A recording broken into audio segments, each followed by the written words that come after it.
Every promise we can make, every prayer and step of faith, every difference we can make, it's only by His grace. Every mountain we will climb, every ray of hope we shine, every blessing left behind, it's only by His grace. Grace alone, which God supplies, strength unknown He will provide. Christ in us, our cornerstone, He will go far in grace alone.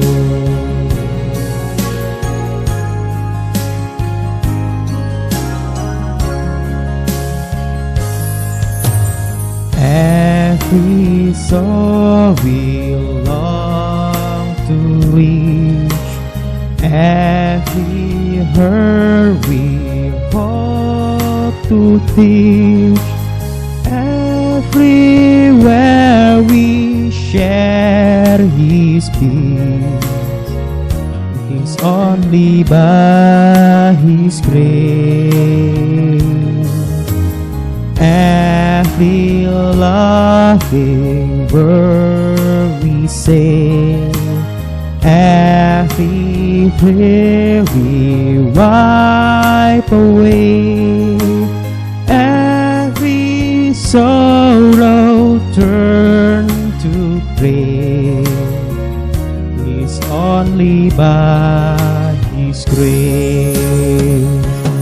Grace alone, which God supplies, strength unknown He will provide. Christ in us, our cornerstone, we will go far in grace alone. Shalom kaula muda yang dikasihi dan mengasihi Tuhan, berjumpa lagi dengan saya. Pada kesempatan hari ini saya akan membawakan satu renungan yang menarik, teman-teman. Teman-teman bisa mempersiapkan Alkitabnya. Mari kita buka Alkitab kita bersama-sama melalui kitab Keluaran. Kita akan membuka kitab Keluaran pasal yang ke-19 ayat yang kedua sampai 8a. Saya akan membacakannya. Setelah mereka berangkat dari Rafidim, tibalah mereka di padang gurun Sinai. Lalu mereka berkemah di padang gurun. Orang Israel berkemah di sana di depan gunung itu. Lalu naiklah Musa menghadap Allah, dan Tuhan berseru dari gunung itu, katanya, "Beginilah kau katakan kepada keturunan Yakub, dan kau beritakan kepada orang Israel, kamu sendiri telah melihat apa yang kulakukan kepada orang Mesir, dan bagaimana aku telah mendukung kamu di atas sayap Raja Wali dan membawa kamu kepadaku.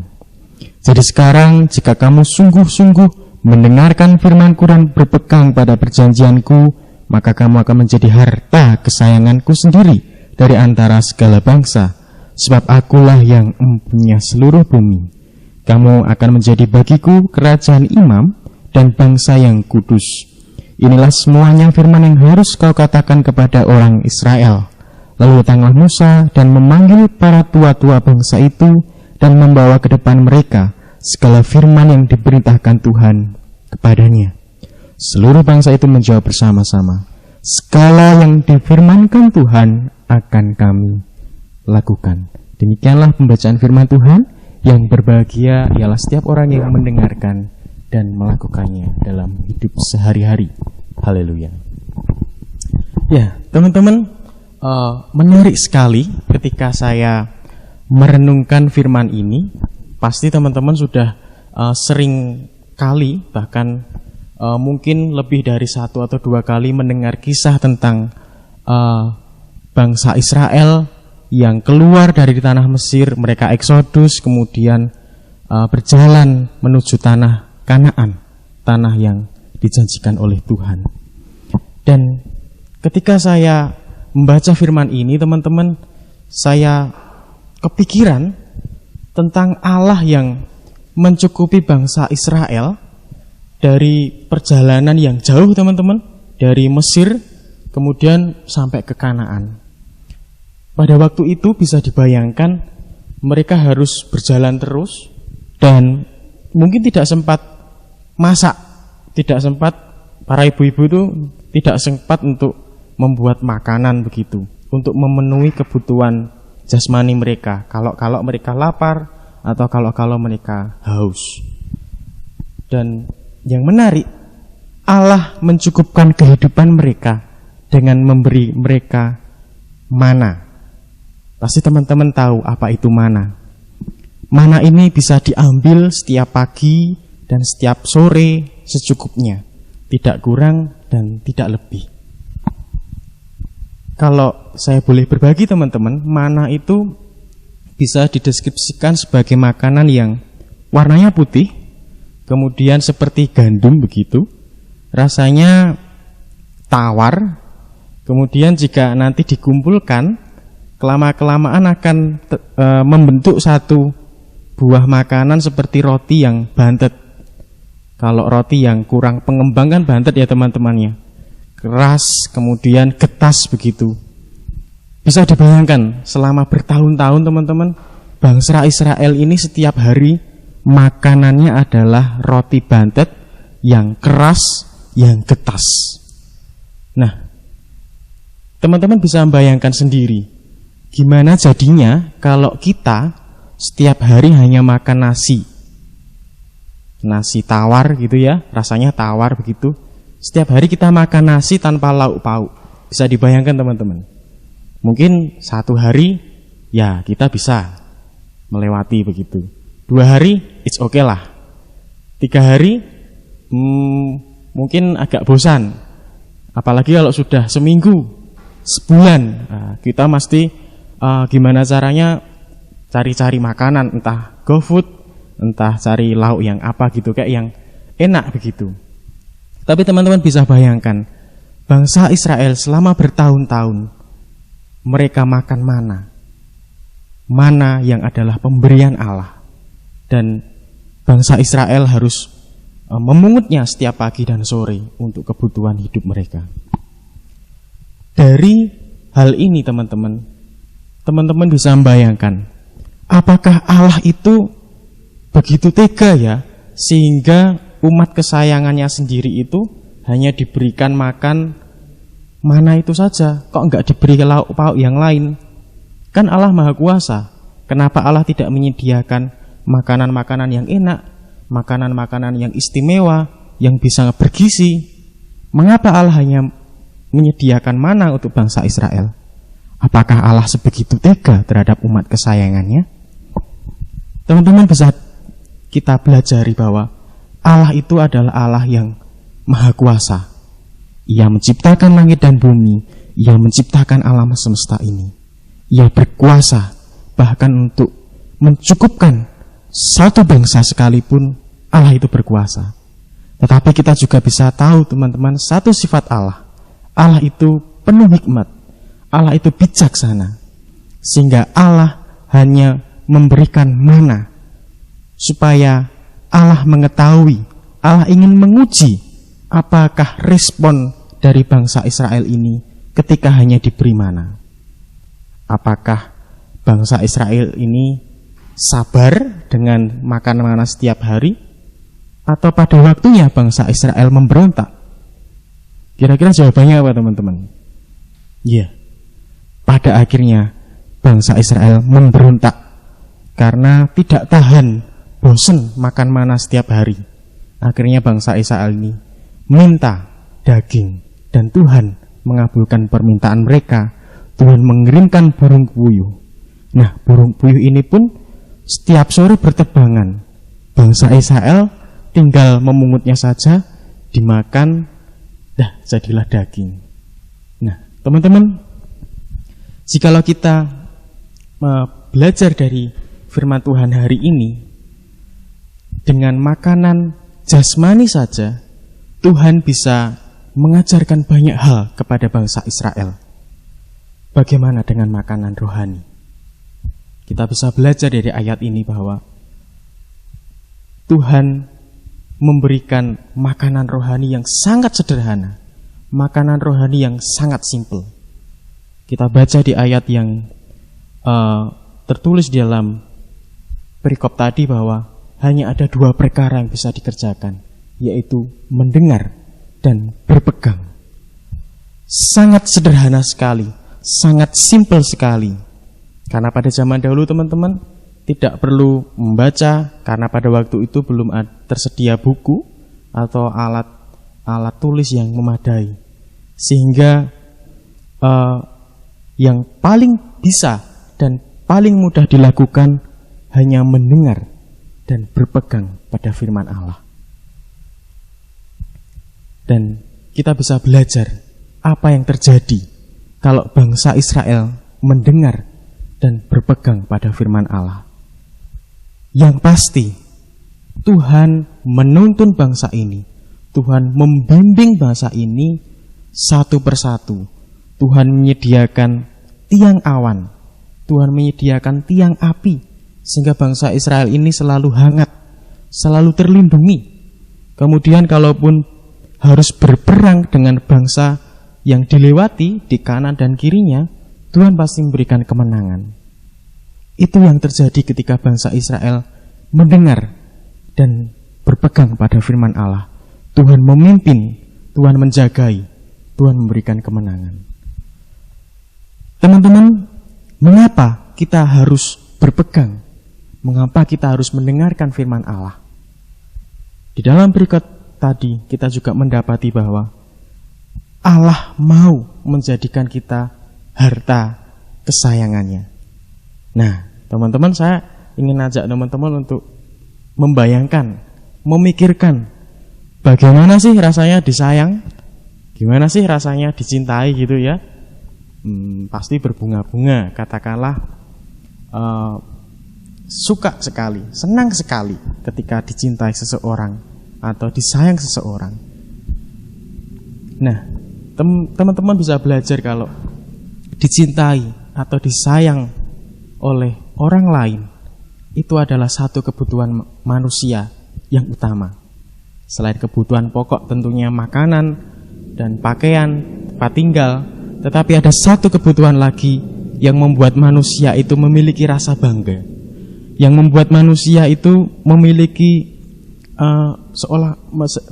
rasa yang diterima, diperhatikan, dipuji.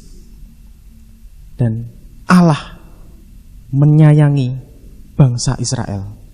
Jika bangsa Israel mau mendengar dan berpegang pada firman Allah. Bagaimana caranya? Sangat simpel sekali teman-teman. Saya akan memberikan beberapa hal yang praktis. Cara mendengar mudah sekali, seperti mendengar bapak atau mendengar ibu di rumah. Kita bisa mendengarkan perintah mereka, kita bisa mendengarkan nasihat mereka. Kemudian mendengarkan suara alam. Teman-teman, pergilah satu waktu kalau virus corona ini sudah selesai, teman-teman bisa pergi ke gunung, teman-teman bisa pergi ke pantai, teman-teman bisa menikmati pemandangan, bisa menikmati panorama, tetapi juga mendengar. Teman-teman bisa mendengarkan suara kicauan burung. Teman-teman bisa mendengarkan gemuruh ombak. Teman-teman bisa mendengarkan suara hujan atau bisa merasakan teriknya panas matahari. Mendengarkan suara alam, karena alam ini pun ciptaan Allah. Roma 10 ayat 8 mengatakan, firman itu dekat kepadamu, yakni di dalam mulutmu dan di dalam hatimu. Nah, agar firman ini merasuk ke dalam hati, agar firman ini tersimpan di dalam hati, maka hal yang sangat praktis yang bisa dikerjakan adalah setia membaca firman Allah. Kita bisa ikuti petunjuk pemazmur, teman-teman, yang memberikan saran 2 kali dalam sehari untuk merenungkan Taurat Allah, untuk membaca firman Tuhan. Teman-teman bisa menyediakan waktu ketika bangun tidur membaca 1 pasal. Kemudian ketika mau bangun tidur, sebelum mau tidur, teman-teman bisa membaca 1 pasal lagi. Sangat praktis, tetapi jika kita setia, jika kita tekun mengerjakannya, kita akan menjadi umat kesayangan Allah, menjadi harta yang disayangi Allah. Dan tentunya Tuhan pasti membimbing hidup kita melewati setiap masalah, melewati setiap perkara, dan memberikan kita kemenangan pada waktunya. Amin.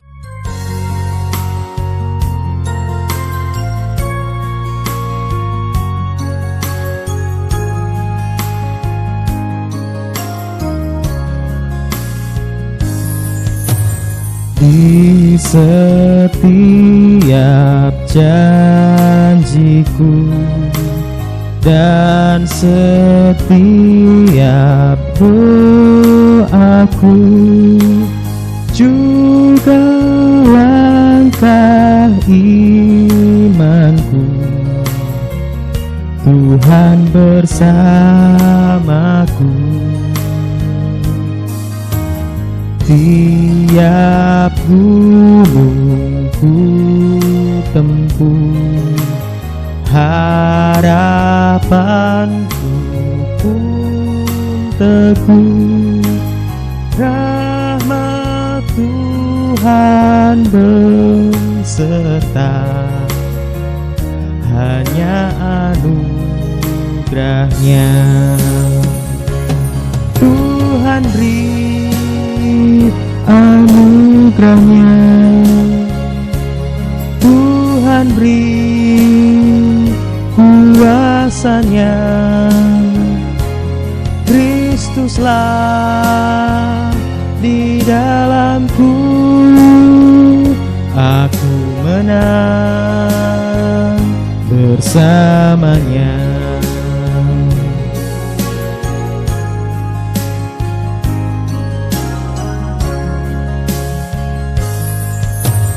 Tiap jiwaku rengkuh, tiap hatiku sentuh, ku bagikan damainya, karena anugerahnya.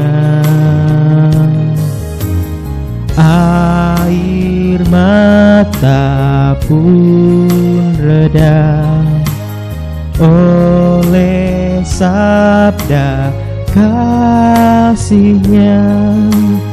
Tiap duka hilanglah karena anugerahnya.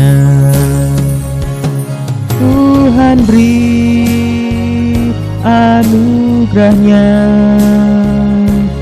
Tuhan beri kuasanya. Kristuslah di dalamku, aku menang bersamanya.